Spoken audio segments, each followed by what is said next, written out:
प्रभु का जो जन्म है ये पूरे विश्व में मनाया जा रहा है, ना केवल हमारे चर्च में, ना केवल दिल्ली शहर में, ना केवल भारत में, वरन पृथ्वी का ऐसा कोई देश शहर नहीं बचा जहां पर क्रिसमस ना मनाया जाता हो।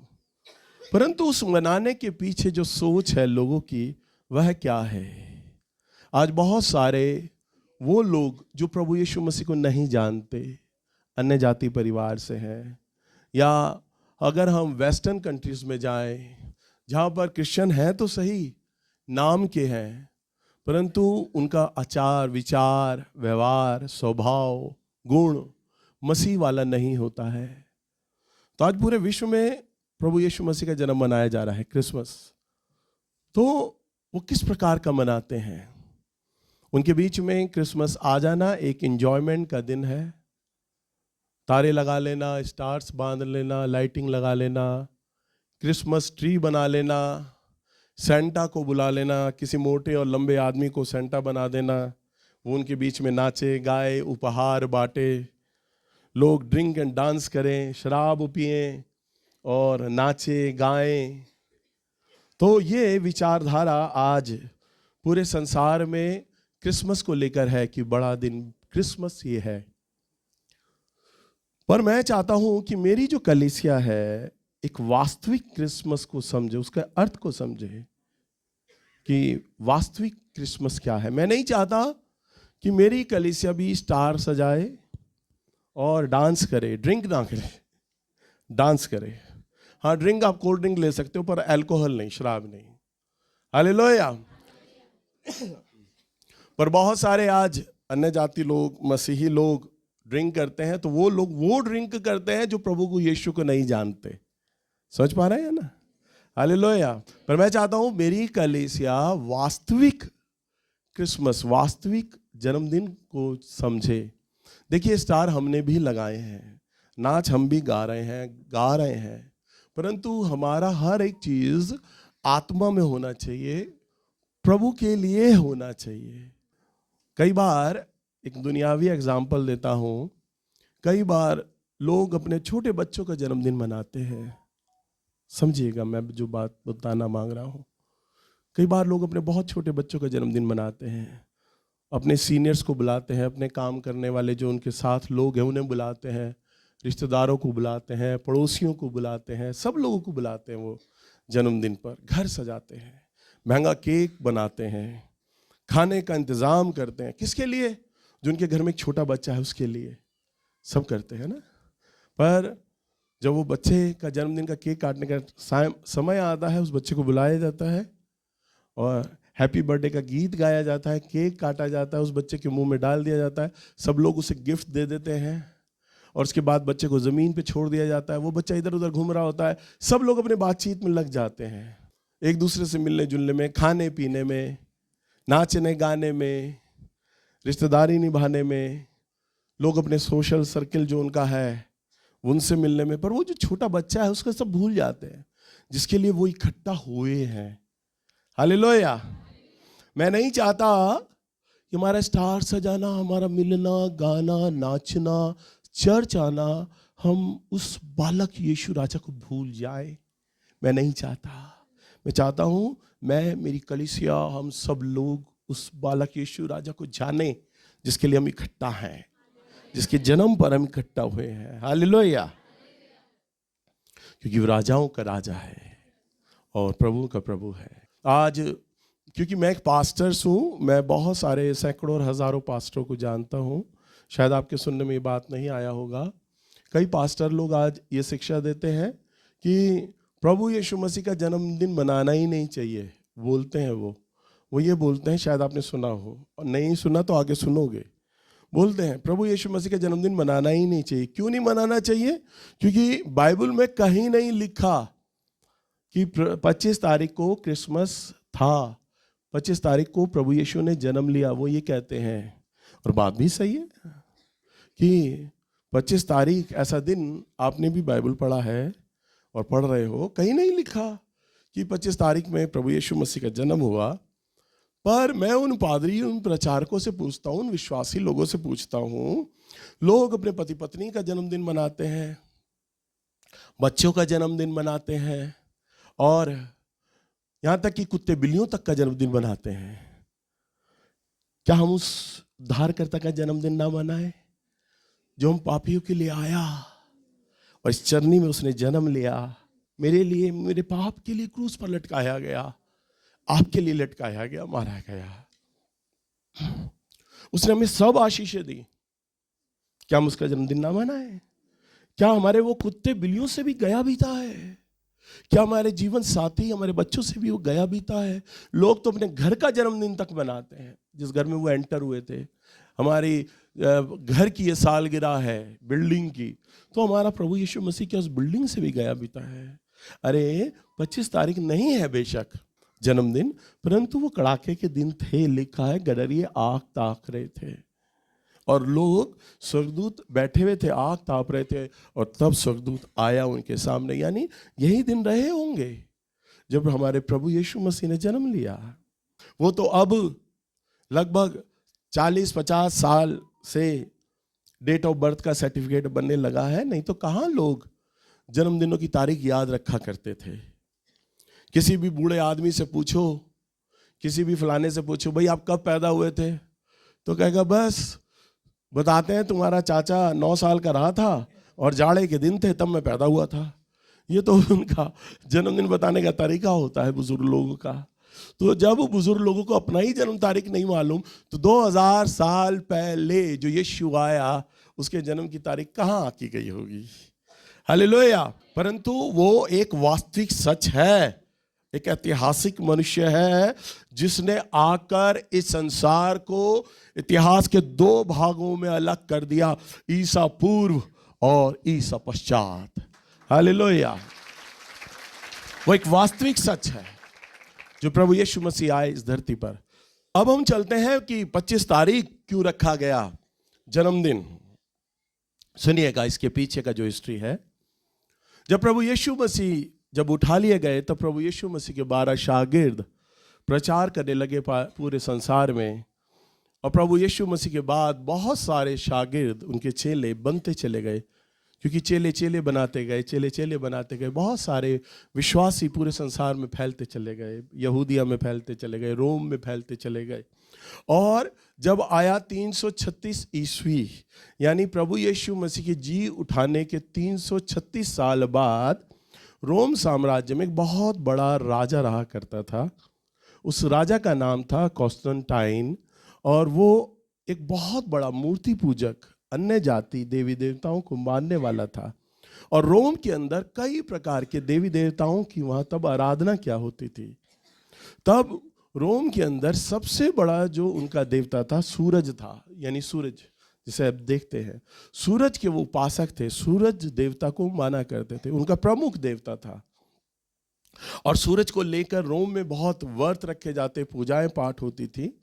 और तब राजा कॉन्स्टेंटाइन को, जो कि रोम साम्राज्य का बहुत बड़ा शासक था, उसको प्रभु यीशु मसीह का सुसमाचार प्राप्त हुआ। प्रभु ने अनुग्रह किया राजा पर, और राजा ने प्रभु को अपना व्यक्तिगत मुक्तिदाता ग्रहण किया, पाप क्षमा का अनुभव मिला, और बहुत तगड़ा विश्वासी बना वो। और तब उसके साम्राज्य में उसने अपने चेलों को, प्रभु के चेलों को इजाजत दे दी कि रोम में फैल जाओ और रोम में प्रभु का सुसमाचार प्रचार करो। तब रोम के अंदर प्रभु का वचन का प्रचार करना आरंभ हो गया। रोम में बहुत सारे लोग प्रभु पर विश्वास करने लग गए। परंतु राजा कॉन्स्टेंटाइन को ये चिंता थी कि जिस प्रकार मैं बचाया गया हूं, पूरा रोम अभी नहीं बचाया गया, अभी रोम प्रभु को नहीं जानता। परंतु रोम के अंदर बहुत ज़्यादा अन्य देवी देवताओं की आराधना और उपासना हुआ करती थी। तब राजा कॉन्स्टेंटाइन ने ये विचार किया कि रोम के अंदर जो सूरज का जो जन्मदिन मनाया जाता था, वो 25 तारीख को मनाया जाता था, 25 दिसंबर को मनाया जाता था। समझ पा रहे हैं? सूर्यदेव का, उनका सूरज का जो देवता था, उसका 25 दिसंबर को उसका जन्मदिन मनाया जाता था। राजा कॉन्स्टेंटाइन ने विचार किया, अगर मैं प्रभु यीशु मसीह का जन्मदिन भी 25 दिसंबर को मनाना आरंभ कर दूं, तो लोगों का रुझान प्रभु यीशु मसीह की ओर चला जाएगा और जो सूरज के जो उपासक हैं वो कम हो जाएंगे। तो उसने ये किया, और तब उसने 25 दिसंबर पहली बार रोम के अंदर राजा कॉन्स्टेंटाइन ने जन्मदिन प्रभु यीशु मसीह का मनाया, और यह वर्ष था 336 ईस्वी। हालेलुया। और उसके बाद से 25 दिसंबर को हर वर्ष प्रभु यीशु मसीह का जन्मदिन मनाने लगे। हमारे प्रभु हम पापियों के लिए इस धरती पर आए, हम पापियों के लिए मारे गए, और लिखा है प्रभु के वचन में कि हर एक व्यक्ति पापी है। हर एक व्यक्ति क्या है? पापी है। अभी मैं क्यों प्रभु के जन्म के ऊपर बोलते बोलते क्यों मेरा मन भर जाता है? क्यों? क्योंकि मैं अपने मन में विचार करता हूं कि मेरा जीवन बहुत पाप से भरा हुआ था, और प्रभु ने मेरे को अपने पवित्र लहू से धोया और मुझे उद्धार के अनुभव में लाया, और उसके बाद से परमेश्वर ने मुझे अपनी संतान होने का अनुभव दिया, और आज प्रभु को जाने मुझे लगभग 30 वर्ष से अधिक हो रहे हैं। प्रतिदिन हर दिन वो मेरे लिए विश्वास योग्य है। हालेलुया। हर एक दिन। और उसने ऐसी कोई मेरी इच्छा नहीं रखी जो उसने मेरी पूरा ना किया हो। लोग कहते हैं हमारी इच्छाएं पूरी नहीं होती, परंतु मैं एक धरती का शायद ऐसा मनुष्य हूँ, मेरी सारी इच्छाओं का सम्मान मेरे प्रभु ने किया और उन्हें पूरा किया है और पूरा करता है। जैसे मेरे विचारों में कोई बात आता है उसे वो पूरा करता है। हालेलुया। क्योंकि वो अपने वचन में बोलता है, मैं तेरे मनोरथों को पूरा करने वाला तेरा ईश्वर हूँ। हालेलुया। जब आप उसके संग चलते हैं तब वो आपके संग चलता है विश्वास योग्य धर्मी के साथ, और तब वह आपके जीवन में अपनी विश्वास योग्यता को सिद्ध करता है, दिखाता है, मैं ही तुम्हारा छुटकारा देने वाला हूँ, तुम्हारा उद्धार करता हूँ, तुम्हारा परमेश्वर हूँ। जब गडरिये आग ताप रहे थे, जैसा मैंने आपको बताया, जब प्रभु प्रकट हुए तब स्वर्गदूत ने आकर गडरियों को क्या कहा? देखो, तुम्हें एक चरनी में बालक लिपटा हुआ मिलेगा, क्योंकि देखो वो एक उद्धार करता है, वो बालक एक उद्धार करता है। मरियम के पास जब जिब्राइल आता है तो क्या कहता है कि वह बालक अपने लोगों को पापों से मुक्त करेगा, उद्धार करेगा, उन्हें छुड़ाएगा। वो उद्धार करता है, इमानुएल नाम उसका रखा जाएगा। तो हमारा क्या है? वो उद्धार करता। वो सारे संसार के लिए, चाहे वो किसी भी धर्म का व्यक्ति हो, किसी भी देश का हो, किसी भी मनुष्य का हो, क्योंकि परमेश्वर किसी विशेष धर्म का नहीं होता, परमेश्वर तो सबका होता है। हालेलुया। तो उसने आकर हम सब के लिए, अपने पापों के लिए हमारे जान को दिया। और अब हम जो यहाँ पर जितनी भी चीज़ों को देख रहे हैं ना, जैसा ये स्टार्स आप देखते हैं, बाहर चरनी देख रहे हैं, ये ऐसे ही नहीं सजाया गया, इनका एक मीनिंग है, इनका एक मतलब है, ऐसे नहीं सजाया गया। अगर हम देखें परमेश्वर के वचन में, अगर हम निकालें यहाँ पर मत्ती की किताब और इसका 2 अध्याय और इसके पहले पद में अगर हम चलें, हेरोदेस राजा के दिनों में जब यहूदियों के बैतलहम में यीशु का जन्म हुआ, तो पूर्व से कई ज्योतिषी यरूशलेम में आकर पूछने लगे, यहूदियों का राजा जिसका जन्म हुआ है कहाँ है? क्योंकि हमने पूर्व में उसका तारा देखा है और उसको प्रणाम करने आए हैं। यह सुनकर हेरोदेस राजा और उसके साथ सारा यरूशलेम घबरा गया। हाँ, क्या लिखा है?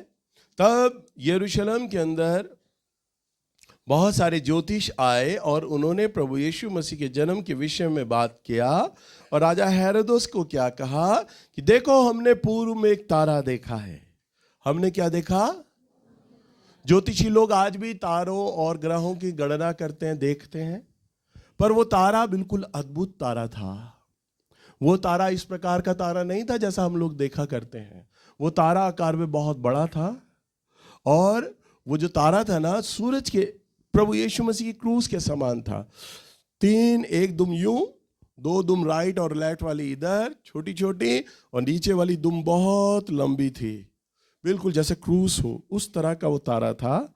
और वो तारा, ये अद्भुत तारा था, और ज्योतिषियों ने वो तारा जान लिया था कि ये तारा एक सम्राट के विषय में है, जो धरती का राजा बनेगा। क्या बनेगा? राजा। ये तारा कोई नॉर्मल तारा नहीं है। तो ज्योतिषी जो थे ना, अलग अलग देशों से निकलकर उस तारे का पीछा करते हुए वहां तक पहुंच गए, यरूशलेम, अलग अलग देशों से निकलकर। और तब क्या हुआ? यह सुनकर हेरोदेस और उसके साथ सारा यरूशलेम घबरा गया। तब उसने लोगों के सब प्रधान याजकों और शास्त्रियों को इकट्ठा करके उनसे पूछा, मसीह का जन्म कहाँ होना चाहिए? हाँ, उन्होंने बोला, इकट्ठा किया, मसीह का जन्म कहाँ होना चाहिए? उन्होंने उससे कहा, यहूदिया के बैतलहम में, क्योंकि भविष्यवक्ता के द्वारा यूं लिखा गया है, हे बैतलहम, तू जो यहूदा के परदेश में है, तू किसी भी रीति से यहूदा के अधिकारियों में सबसे छोटा नहीं, क्योंकि तुझ में से एक अधिपति निकलेगा जो मेरी प्रजा इज़राइल की रखवाली करेगा। हाँ, अब देखो, यरूशलेम में राजा हेरोदस के पास जब ज्योतिष आकर ये बोलते हैं ना, देखो एक बहुत बड़ा सम्राट जन्म लेने वाला है। तो हेरोदस भी राजा है, उसके मन में अंदरूनी एक मन में चिड़न हुई, ये मुझसे बहुत बड़ा राजा होगा, इसका मतलब है मेरा राजपाट चला जाएगा। परंतु उसने अपनी ये चिंता दूसरों के सामने दिखाई नहीं, व्यक्त नहीं करी, और वो घबरा गया, लिखा है। और तमाम यहूदी लोग घबरा गए, डर गए, कौन राजा आ रहा है अब, कौन बड़ा राजा होगा यहाँ पर, और तो वो डर गए। और तब राजा हेरोदस ने फरीसियों और याजकों को बुलाया और कहा, बताओ पुराने नियम में क्या लिखा है। यानी हम जो भी बाइबल पढ़ते हैं ना, इसमें दो भाग हैं, पुराना और नया नियम, दो भागों में बाइबल है। तो जो पुराना नियम है ये है प्रभु यीशु मसीह से पहले का, प्रभु यीशु मसीह से पहले का, और जो नया नियम है वो प्रभु यीशु मसीह के बाद का नियम है। तो कई लोग ये सोचते हैं बाइबल तब लिखी गई जब प्रभु यीशु मसीह इस धरती पर आए। नहीं, प्रभु यीशु मसीह से जन्म लेने से 1600 साल पहले बाइबल लिखनी शुरू हो गई थी। कितने साल पहले? प्रभु यीशु मसीह से जन्म लेने से पहले कितने साल पहले? 1600 साल पहले बाइबल लिखना आरंभ हो गया था। अब मालूम है कितने लोगों ने मिलकर लिखा? लगभग 60 लोगों ने मिलकर लिखा इसको। कितने लोगों ने? 60 लोगों ने।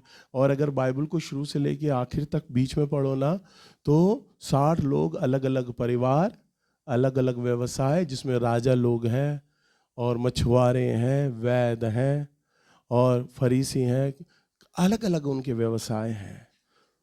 एक परिवार में 2 भाई हो ना, उनकी भी सोच एक जैसी नहीं मिलती। तो 60 लोगों की सोच एक दूसरे से कैसे मिलेगी? परंतु बाइबल को जो शुरू से लेकर आखिर तक पढ़ो ना, ऐसा लगता है कि किसी की सोच कटी नहीं। क्यों? क्योंकि वो परमेश्वर की आत्मा के द्वारा लिखी गई है किताब। हालेलुया। हर एक बात एक दूसरे को पूरा कर रही है। हर एक बात क्या कर रहा है? और ये वो 60 लोग थे जिन्हें प्रभु का अनुभव हुआ था, जिन्होंने प्रभु को साक्षात्कार देखा था, और प्रभु जैसा उन्हें बोलता था वो लिखा करते थे। कि लिखने वाले हाथ भले ही उनके हों, परंतु लिखाने वाला आत्मा परमेश्वर था। हालेलुया। इसी कारण से आज बाइबल जो है विश्व के अंदर, अगर गूगल पे आप सर्च करना, बाइबल संसार का एकमात्र ऐसा पुस्तक है जो सबसे अधिक बिकने वाली की पुस्तक है। सबसे अधिक बिकने वाली पुस्तक, सबसे अधिक बिकने वाली, और संसार के हर एक देश में पाई जाने वाली पुस्तक है, और सबसे अधिक भाषाओं के अनुवाद में लिखी गई पुस्तक है। क्यों है? क्योंकि ये परमेश्वर की आत्मा के द्वारा लिखी गई पुस्तक है। हालेलुया। और तब जो नया नियम आया है ना, ये तब आया जब प्रभु यीशु मसीह ने जन्म लिया। अगर आप बाइबल को खोल के देखो, इंडेक्स, पुराना नियम और नया नियम। तो पुराने नियम के अंदर जो राजा लोग हैं ना, फरीसी लोग, वो देख रहे हैं प्रभु यीशु मसीह के विषय में भविष्यवाणी। तो पुराने नियम में भविष्यवाणियां थी प्रभु यीशु मसीह के बारे में, वो बातें पढ़ी जा रही हैं। लिखा है, हे 6वां पद पढ़ो बेटा। हे बैतलहम, तू जो यहूदा के परदेश में है, तू किसी भी रीति से यहूदा के अधिकारियों में सबसे छोटा नहीं, क्योंकि तुझ में से एक अधिपति निकलेगा जो मेरी प्रजा इज़राइल की रखवाली करेगा। हाँ, ये भविष्यवाणी बनी। तब 7वां पद। तब हेरोदेस ने ज्योतिषियों को चुपके से बुलवाकर उनसे पूछा कि तारा ठीक किस समय दिखाई दिया था, और उसने यह कहकर उन्हें बैतलहम भेजा, जाओ उस बालक के विषय में ठीक ठीक मालूम करो, और जब वह मिल जाए तो मुझे सुसमाचार दो, ताकि मैं भी आकर उसको प्रणाम करूं। वह राजा की बात सुनकर चले गए और जो तारा उन्होंने पूर्व में देखा था वह उनके आगे आगे चला और जहां बालक था उस जगह के ऊपर पहुंचकर ठहर गया। हाँ, आजकल लोग गूगल के अंदर नेविगेशन डालते हैं ना, जहाँ पे जाना होता है वहाँ का रास्ता वो गूगल नेविगेशन से पता चलता जाता है। तो जो तारा था ना वो नेविगेशन का काम कर रहा। ज्योतिषों को नहीं मालूम कहाँ पर है वो राजा, पर वो तारे का पीछा कर रहे हैं। तारा चलता जा रहा है और उसके पीछे पीछे चल रहे हैं। वो जो ज्योतिष थे ना उसे मजूसी बोला जाता है। तो ये ऐसा ही तारा है, ये जो स्टार लगे हैं ना, उसकी यादगारी में है कि वो तारा था जो आकर चरनी के ऊपर ठहर गया। यहाँ पर प्रभु यीशु मसीह का जन्म हुआ है, यहाँ पे वो अधिपति है, यहाँ पे वो राजा है। और तब वो आकर उन्होंने प्रभु यीशु मसीह से मिले और प्रभु यीशु मसीह को उपहार दिए और उससे मिले। हालेलुया। मैं चाहता हूँ जब आप यहाँ पर खड़े होते हैं, जब यहाँ पर आते हैं, उस बालक यीशु राजा को याद कीजिए, जानिए कि वह आपके संग है, वह आपसे प्रेम करता है। और आप चाहे नाचो, झूमो, गाओ, उसको आदर देने के लिए, उसको महिमा देने के लिए। राजा दाऊद के लिए मैं एक बार अपनी क्वायर को बोल रहा था, कई बार मैंने अलग अलग जगहों में मैं खत्म करने पर हूँ, ध्यान से सुनो। कई बार लोग बड़े बड़े वर्शिपर एक बात बोलते हैं, आप सब लोग नाचिए, मैं गाना गाने जा रहा हूं, आप सब लोग नाचिए, यूं बोलते हैं लोग। और वो बोलते हैं दाऊद के समान नाचिए, क्योंकि दाऊद भी नाचा था, आप भी नाचिए।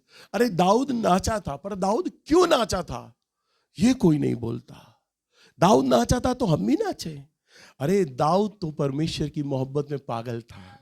हालेलुया, पागल था वो।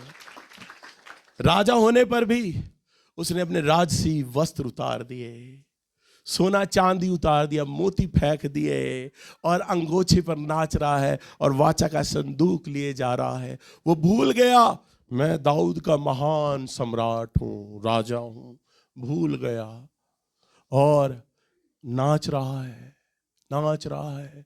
और वहां से ऊपर से राजकुमारी उसे देखती है और कहती है ये पागलों की तरह पागल हो गया है और नाच रहा है। परमेश्वर का श्राप उस राजकुमारी पर आ गया। क्यों? क्योंकि दाऊद तो परमेश्वर के लिए बावरा था, वो केवल प्रभु के लिए नाच रहा था। आप भी नाचेंगे, पर आप विचार तो करें किस लिए नाचेंगे। क्या अपने मनोरंजन के लिए? अरे मनोरंजन करना है, घर में डीजे लगा लेना, गाना गा लेना। किस लिए नाचोगे? दाऊद के समान, दाऊद के उस प्यार में होकर, प्रभु मैं आपसे बहुत प्यार करता हूं परमेश्वर। ढोल की बीट पर नहीं नाचना, मैंने तो आपके प्रेम में होकर नाचना है। प्रभु मुझे आपका वो प्यार मुझे मिल जाए। मैं क्यों वचन देते देते लाउड हो जाता हूं? क्यों मेरा संदेश लाउड हो जाता है? आपने देखा होगा ना, कई बार मैं बाइबल का सेंटेंस चिल्ला कर बोलता हूं। क्यों बोलता हूं? क्योंकि वो जीवन में मेरे अनुभव में है। मुझे बड़ा आनंद मिलता है उस वचन को बोलते हुए। मैं बड़ा नहीं बोल रहा, अपनी प्रशंसा नहीं कर रहा। अभी भी मैं वचन को प्रचार करते मेरा मन क्यों भर रहा है? क्यों मेरी आंख में आंसू आ रहे हैं? क्योंकि मैं अपने प्रभु से मिला हूं। मेरे प्रभु ने मेरे को वो आशीषें दिए हैं। मैं उन एहसानों को गिन नहीं सकता, उन कामों को नहीं गिन सकता। एक गाना है ना, गिन गिन के स्तुति करो बेशुमार उसके कामों के लिए। तो उसने इतने काम मेरे जीवन में किए, मैं किन किन कामों को गिनूं? उन कामों को याद करके मेरे पैर अपने आप खड़े हो जाते हैं नाचने के लिए। मेरी आवाज़ अपने आप लाउड हो जाती है उसकी महिमा को करने के लिए। मेरी आंख से आंसू बहने लग जाते हैं उसकी महिमा को करने के लिए। जब आप प्रभु से प्यार करने लगोगे ना, ये सारी चीज़ें ऑटोमेटिकल हो जाएंगी। हालेलुया। और मैं चाहता हूं मेरी कलीसिया ऐसा ही दाऊद के समान बने, दाऊद के समान। वर्शिपर को ये बोलने का मौका नहीं मिलेगा कि आप नाचिए। जब कोई बेटा दाऊद के समान आकर खड़ा हो जाएगा ना, लोग विवश हो जाएंगे, क्योंकि मेरा परमेश्वर उतर चुका है। उसके आराधना में वो अभिषेक होगा, उसकी स्तुति में वो अभिषेक होगा, उसकी आवाज में वो गर्जन होगी, क्योंकि वो दाऊद होगा अपने अभिषेक में। और आराधक, एक सच्चा आराधक तो होता ही दाऊद है। हालेलुया। तो जब एक आराधक दाऊद के समान गाएगा ना, तो उसे कहना नहीं पड़ेगा, लोग नाचने पर विवश हो जाएंगे। हालेलुया।